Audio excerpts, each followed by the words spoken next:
China వస్తువులంటే నాసిరకమైనవన్న అభిప్రాయం ప్రపంచవ్యాప్తంగా ఉంది. తక్కువ ధరకే చైనా వస్తువులు లభిస్తాయని కొనుగోలు చేస్తే అవి తొందరగానే పాడవుతాయని అందరికీ తెలుసు. ఈ కోవలోకి చైనా ఆయుధాలు కూడా చేరాయి. వాటిని నమ్ముకుంటే నట్టేటా మునగడం ఖాయమని 2025లో ఆపరేషన్ సింధూర్ సమయంలో పాకిస్తాన్ నిరూపించింది. ఇప్పుడు మరో దేశం కూడా చైనా ఆయుధాలు అద్భుతమని భావించి నిండా మునిగిపోయింది. అమెరికా యుద్ధ విమానాలు దూసుకొస్తున్న చైనా వ్యవస్థలు అస్సలు పనిచేయలేదు. వాటిని నమ్ముకున్న ఆ దేశం ఏకంగా అధ్యక్షుడు అతడి భార్యను కోల్పోయింది. తమ ఆయుధాలు విఫలమవ్వడంతో డ్రాగన్ కిమ్మనడం లేదు. చైనా ఆయుధాలు ఏ దేశంలో పనిచేయలేదో ఇప్పటికే మీకు అర్థమై ఉంటుంది. అసలు వెనిజులాలో చైనా ఆయుధాలకు ఏమైంది? శక్తివంతమైన చైనా మిస్సైలు కరాకస్లో ఎందుకు ఫెయిల్ అయ్యాయి? Let's watch. వెనిజులాలో చైనా వెపన్స్ తుస్సుమన్నాయా? చైనా HQ-9 ఎందుకు ఫెయిల్ అయింది? చైనాను నమ్ముకుంటే నట్టేట మునగడం ఖాయమా?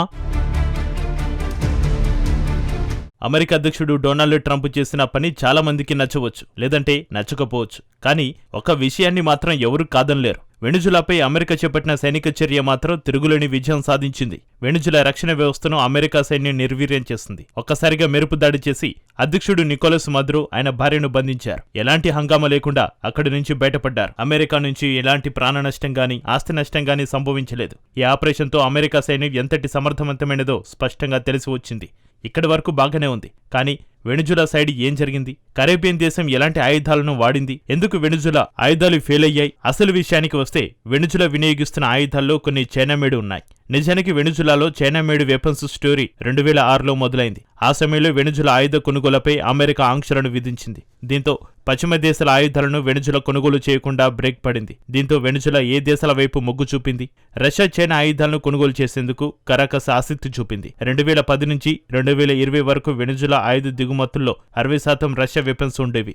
అప్పట్లో చైనా నుంచి కేవలం 16.4% ఆయుధాలను కరాకస్ దిగుమతి చేసుకుంది.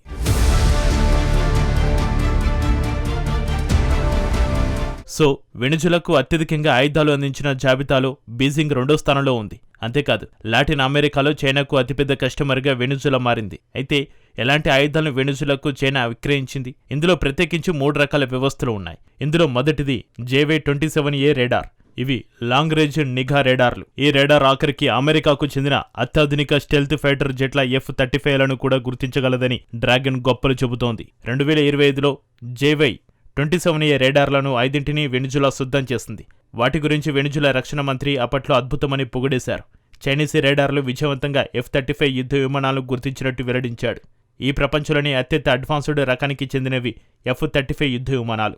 ఈ ఫైటర్ జెట్లను చైనీస్ రేడార్లు గుర్తించినట్టు వెనిజులా అప్పట్లో తెలిపింది. అయితే జనవరి 3వ తేదీ ఏం జరిగింది? నిపుణులు చెబుతున్నది ఏమిటంటే చైనీస్ రేడార్లను F-35 ఫైటర్ జెట్లు బోల్తా కొట్టించాయి. సింపుల్గా చెప్పాలంటే చైనీస్ రేడార్ వ్యవస్థలను F-35 యుద్ధ విమానాలు జామ్ చేశాయి.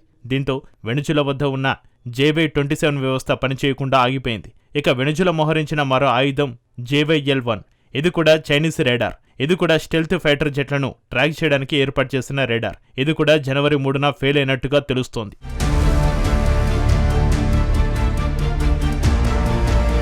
ఇక చివరిగా వెనిజులా వద్ద ఉన్న సర్ఫేస్ టు ఎయిర్ మిసైళ్ల గురించి చూద్దాం. వెనిజులా వద్ద HQ-9, HQ-12 మిసైళ్లు ఉన్నాయి. శత్రువుల నుంచి దూసుకొచ్చే మిస్సైళ్లను యుద్ధ విమానాలను ఇవి అడ్డుకుంటాయి. కానీ అమెరికా మిలిటరీ చర్యకు దిగిన జనవరి 3న HQ-9, HQ-12 కూడా మౌనం వహించాయి. ఫ్రాంక్గా చెప్పాలంటే చైనీస్ ఆయుధాలు అసలైన టైంలో పనిచేయకపోవడం పెద్ద ఆశ్చర్యాన్ని కలిగించడం లేదు. ఎందుకంటే ఇవే చైనా వ్యవస్థలను భారత్కు వ్యతిరేకంగా పాకిస్తాన్ మోహరించింది. కానీ పాకిస్తాన్పై బ్రహ్మోస్ మిస్సైల్ విశ్వరూపం చూపిస్తుంటే చైనీస్ ఆయుధాలు నిద్రపోయాయి. ఇక్కడ స్పష్టంగా చెప్పాల్సిన విషయం ఏమిటంటే వెనిజులాలో ఏం జరిగింది? మిలిటరీ ఆపరేషన్ను అమెరికా ఎలా సక్సెస్ చేసింది అన్నదానికి మన వద్ద ఆధారాలు లేవు. చైనా ఆయుధ వ్యవస్థలు ఫెయిల్ అయ్యాయా లేక అమెరికా జామ్ చేసిందా? వాటిని ఆపరేట్ చేసేవారు నిపుణులేనా అన్న వాస్తవాలు మాత్రం తెలియవు. కానీ మనం ఇక్కడ ఒక విషయాన్ని నిర్ధారించవచ్చు. మొత్తం 150 యుద్ధ విమానాలను వెనిజులాపై అమెరికా యాక్షన్లోకి దించింది. అందులో కొన్ని గ్రౌండ్కు అత్యంత సమీపంలోకి వచ్చినట్టు స్పష్టంగా తెలుస్తోంది. సో వెనిజులాలోకి 150 యుద్ధ విమానాలు దూసుకొచ్చాయి. కానీ వెనిజులా వైపు నుంచి ఎలాంటి ప్రతిఘటన ఎదురుకాలేదు. గగనతలలో అమెరికా పూర్తిగా పట్టు సాధించింది. చైనీస్ ఆయుధాలు ఎలాంటి సహకారం అందించలేదని క్లియర్గా చెప్పవచ్చు. అందుకే వెనిజులాలో అమెరికా నిర్వహించిన మిలిటరీ ఆపరేషన్పై డ్రాగన్ ప్రభుత్వం మీడియా నోటికి తాళం వేసుకుంది. నిజం చెప్పాలంటే వెనుజులా చైనా బంధం ఆయుధాలకు అతీతమైనది. రాజకీయంగా ఆర్థిక పరంగా కూడా వెనుజులాకు డ్రాగన్ అండగా నిలిచింది. అమెరికాకు చేరువలో ఉండే కీలక మిత్ర దేశంగా, ఒక ఉపయోగకరమైన భాగస్వామిగా వెనుజులాను చైనా మార్చుకుంది. 2000 తర్వాత ఈ రెండు దేశాల బంధం మరింతగా బలపడింది. అప్పటి నుంచి వెనుజులాలో $480 కోట్ల చైనీస్ కంపెనీలు పెట్టుబడులు పెట్టాయి. చమురు కోసం పెద్దెత్తున చైనా రుణాలను కూడా ఇచ్చింది. సింపుల్గా చెప్పాలంటే చైనా భారీగా రుణాలను ఇచ్చింది. ఆ రుణాలకు వడ్డీల కింద చమురును వెనుజులా ఎగుమతి చేస్తుంది. ఇది రెండు దేశాల మధ్య కుదిరిన అవగాహన అన్నమాట. ఇప్పటి వరకు చైనా $10,000 కోట్ల రుణాలను కరేబియన్ దేశానికి ఇచ్చింది. ప్రాథమికంగా రెండు దేశాలు కలిసి ముందుకు అడుగులు వేస్తున్నాయి. ఎందుకంటే ఆంక్షలతో కూడిన ఆయిల్ను కొనేందుకు చైనా రూపంలో ఒక బయ్యర్ వెనుజులకు దొరికాడు. పశ్చిమాసియాకు బదులుగా చైనాకు మరో కొత్త చమురు సోర్సు వెనుజులా రూపంలో లభించింది. ఈ రెండు దేశాల బంధం ఇరువురికి ప్రయోజనకరంగా మారింది. కానీ ఇటీవల కాలంలో ఈ బంధంలో మార్పు వచ్చింది. 2024లో చైనా కేవలం 2% చమురును మాత్రమే వెనుజులా నుంచి కొనుగోలు చేసింది. దీనికి తోడు చైనా పెట్టుబడులకు చెల్లింపులు ఆగిపోయాయి. చైనా చమురు కొనుగోళ్లు పడిపోవడంతో వెనుజులా ఆర్థిక వ్యవస్థ కుప్పకూలింది. దీంతో చైనా రుణాలు పెరిగిపోయాయి. చమురు కొనుగోలను తగ్గించిన వెనుజులా భాగస్వామ్యాన్ని మాత్రం చైనా వదులుకోలేదు. వెనుజులా ఒక ఉపయోగకరమైన మిత్రదేశంగా చైనాకు మారింది. జనవరి 2న చైనా అధ్యక్షుడు జిన్పింగ్ ప్రత్యేక దౌత్యవేత్త కరాకస్ను సందర్శించాడు. మధురను బంధించడానికి కొన్ని గంటల ముందే చైనా దౌత్యవేత్త కలిశాడు. ఇప్పటికీ కూడా చైనా అతడిని రక్షించేందుకు యత్నిస్తోంది. నికోలస్ మధురను విడుదల చేయాలని చైనా డిమాండ్ చేస్తోంది.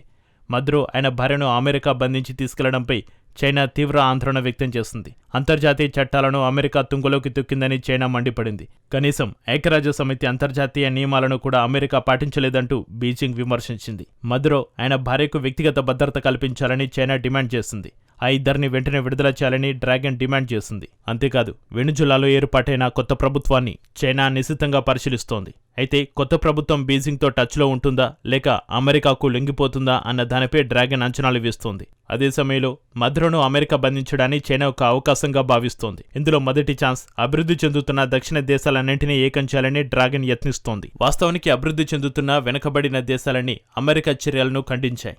ఖచ్చితంగా ఈ పరిణామాలను చైనా తనకు అనుకూలంగా మలుచుకుంటోంది. ఇక రెండో ఛాన్స్ తాజా పరిణామాలతో తైవాన్ విషయంలో చైనా కొన్ని పాఠాలు నేర్చుకుంటున్నది. వెనుజులా అధ్యక్షుడిని బంధించేందుకు ముందుగా ఫేక్ డ్రగ్స్ అక్రమ రవాణా వాదనలను ఎలా ప్రచారంలోకి తెచ్చిందో చైనా గమనిస్తోంది. ముందుగా కొన్ని విడివిడిగా పడవలను టార్గెట్ చేసుకుని అమెరికా ఎలా దాడులు మొదలుపెట్టిందో అర్థం చేసుకుంటోంది. ఆ తర్వాత వెనుజులా అధ్యక్షుడిని ఎలా బంధించాలో పాఠాలు నేర్చుకుంటోంది. ఈ పరిణామాలను డ్రాగన్ సైన్యం ఖచ్చితంగా నిశ్చితంగా అధ్యయనం చేస్తుందనడంలో ఎలాంటి సందేహం లేదు. అయితే ఆ దేశ ఆయుధాలు సరిగ్గా పనిచేయకపోతే మాత్రం ఈ అధ్యయనాలు ఎంత మాత్రం డ్రాగన్కు సహకరించవు.